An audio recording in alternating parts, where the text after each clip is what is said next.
कोल्हापूर जिल्ह्यात गेल्या 24 तासापासून मुसळधार पाऊस बरसतोय।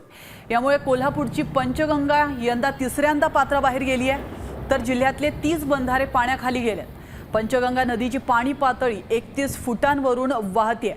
त्याचप्रमाणे कोल्हापूर जिल्ह्याची तहान भागवणारे राधानगरी धरण आता सध्या 97% इतकं भरलंय।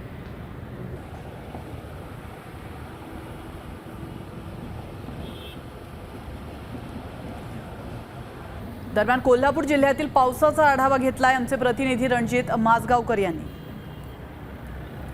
कोल्हापूर शहरासह जिल्ह्यामध्ये मुसळधार पाऊस चालू आहे। यंदाच्या पावसाळ्यामध्ये पंचगंगा नदी ही तिसऱ्यांदा पात्राबाहेर गेल्याचं आपल्याला पाहायला मिळत आहे।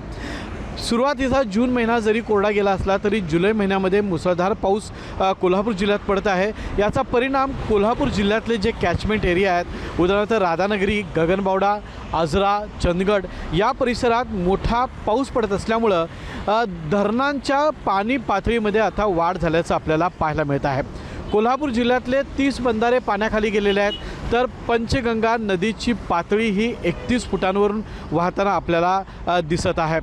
राधानगरी धरण यंदा 97% भरलेलं आहे। त्यामुळे कोल्हापूर जिल्ह्याच्या पाण्याची जी तहान भागवणारी पाण्याची जी क्षमता आहे ती आता भरल्याचं आपल्याला पाहायला मिळत आहे। मुसळधार पाऊस जर चालू राहिला तर कोल्हापूर जिल्ह्याला पूरसदृश परिस्थिती निर्माण होऊ शकते।